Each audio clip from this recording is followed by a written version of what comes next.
today, I want to walk through how to think about social media as a medical practice in a way that is practical and grounded. We'll talk about what role it actually plays, how to approach the different platforms without feeling overwhelmed, what to post, and how to avoid the two biggest mistakes I see over and over again: ignoring it entirely or treating it too casually. Welcome to Medical Money Matters, the podcast where you can find experts, answers, and resources so that you can achieve mastery over the financial and business aspects of your practice. Hello, everyone. I'm your host, Jill Arena. I began my career in accounting and finance, and I have more than 30 years of experience running medical groups. I own and operate a national healthcare consulting and revenue cycle company, and I am the author of Physician Heal Thy Financial Self.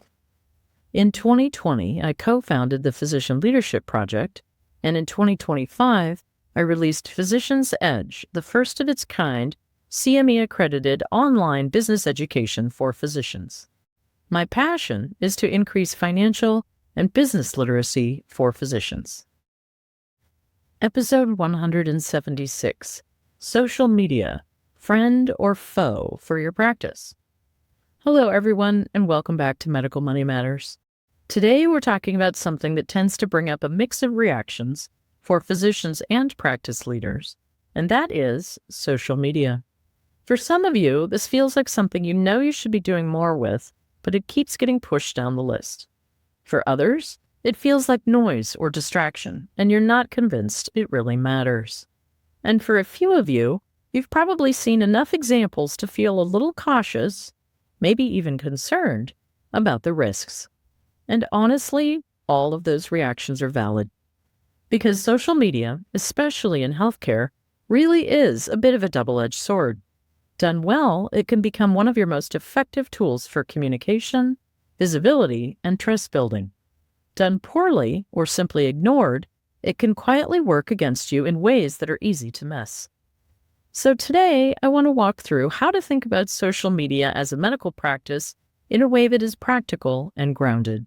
We'll talk about what role it actually plays, how to approach the different platforms without feeling overwhelmed, what to post, and how to avoid the two biggest mistakes I see over and over again: ignoring it entirely or treating it too casually.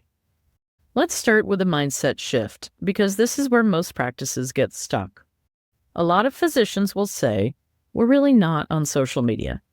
But the reality is, your practice already has a presence, whether you are actively managing it or not. Patients are Googling you. They are reading your reviews. They are clicking on whatever profiles exist, even if those profiles were created years ago and haven't been touched since. And they are forming impressions before they even call your office. For many patients, your social media presence has effectively become your first waiting room. It's where they decide whether your practice feels professional, whether it feels trustworthy, and whether it feels like a place that will take good care of them. And if what they see is outdated, inconsistent, or simply empty, that doesn't come across as neutral. It often comes across as neglected, and that has an impact, even if it's a subtle one. From there, it's helpful to think about social media not as marketing, but as your practice's voice. It's how your practice sounds to the outside world. Every post, every image, every update is sending a signal about who you are. It reflects your professionalism, your culture, your attention to detail, and your connection to your community. If you think about how intentional you are inside your practice, how your front desk greets patients, how your space looks, how your team communicates, social media is simply the digital extension of that experience. Ideally, those two things should align. If your in-person experience is thoughtful and high quality, your online presence should reflect that same level of care. Now, when it comes to platforms, one of the biggest sources of overwhelm is the feeling that you need to be everywhere.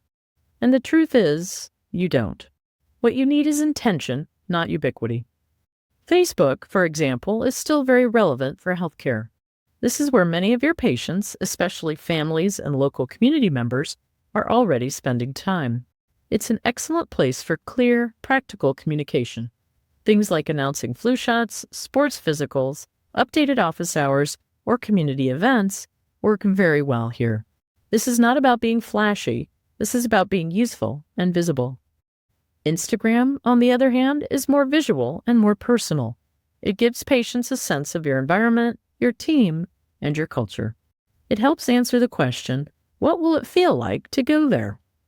A few photos of your staff, your office, or even small behind-the-scenes moments can go a long way in building familiarity and comfort.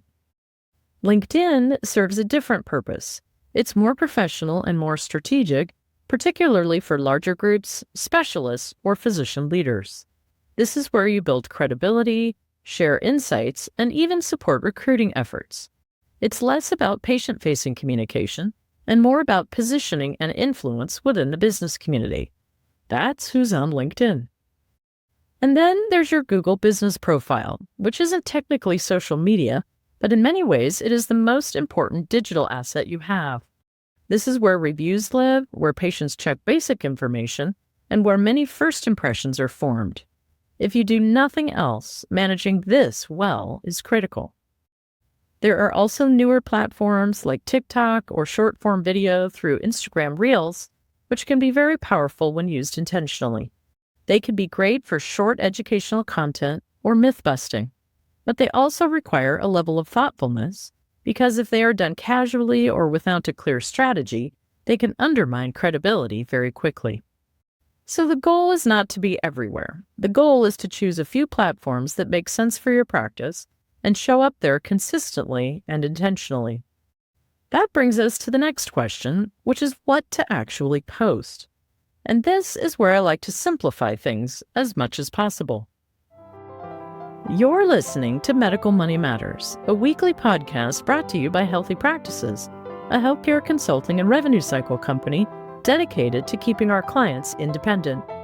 If you're looking for more ways to strengthen your business skills, check out Physician's Edge, the first of its kind CME-accredited online business education for physicians. It's a mini MBA online course designed to help you master the financial side of your practice. You can find that and more about how we support practices like yours at healtheps.com. That's www.healtheps.com. And don't forget to follow or subscribe so you never miss a new episode. You don't need to be endlessly creative.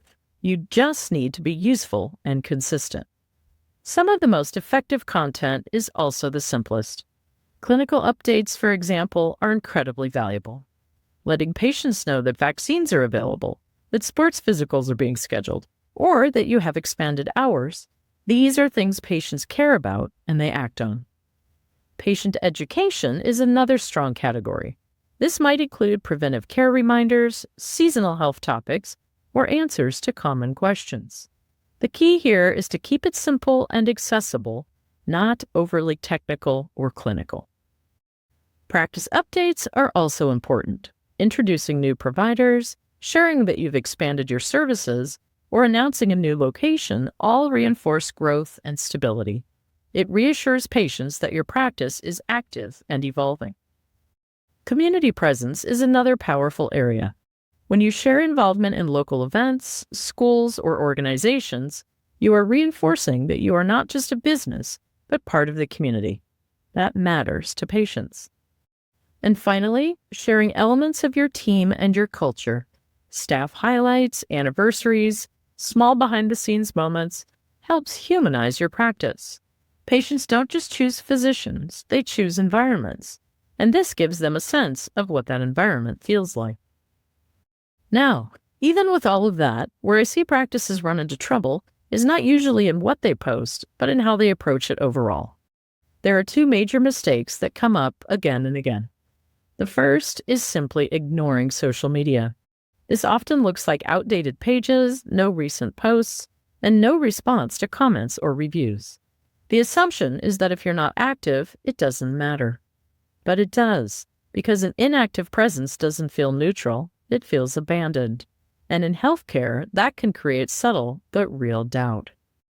The second mistake is the opposite, which is treating social media too casually. This is where things become inconsistent, where tone varies from post to post, where staff may be posting without clear guidelines, or where humor or informality doesn't quite land the way it was intended. Occasionally, this can even cross into areas that feel unprofessional or raise compliance concerns. The key point here is that social media is not just marketing. It is an extension of your professional reputation, and it needs to be treated that way. So what does doing this well actually look like? It doesn't require complexity, but it does require intention. First, there needs to be clear ownership. One person or a defined team should be responsible. It shouldn't be something that is loosely assigned or handled, quote, when someone has time. Second, there should be basic guidelines. You don't need a long, complicated document, but you do need clarity around tone, appropriate topics, and what fits your practice's identity.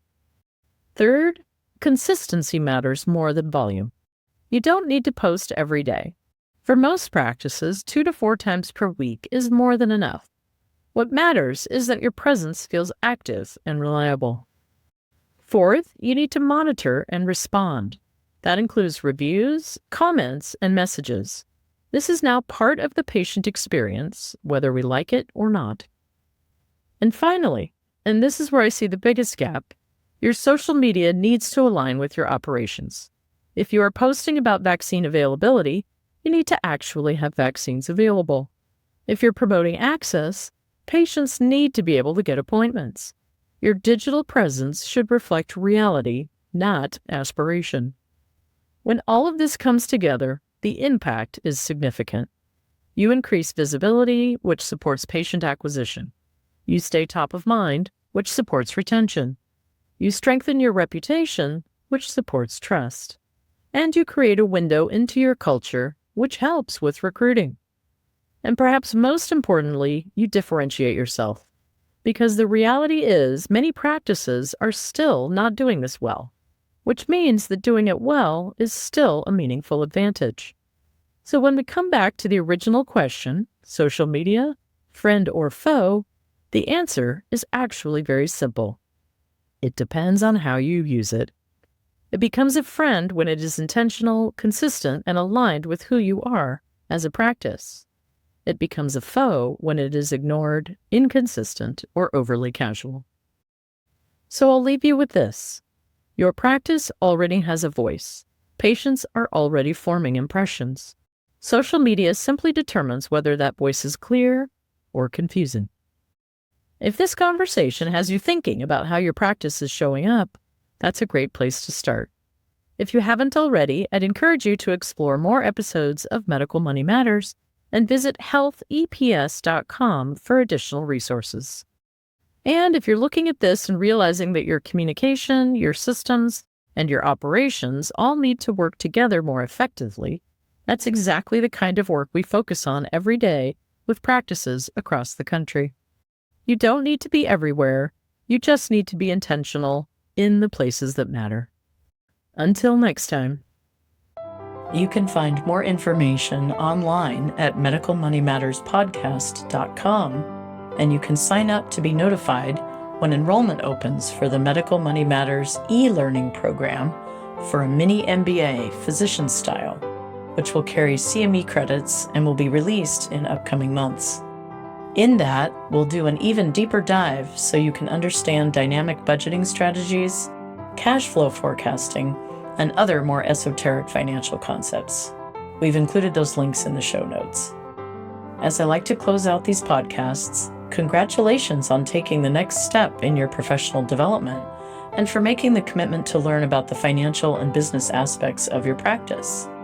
I look forward to being on this journey with you and send you my heartfelt gratitude for all that you do for your patients all day, every day.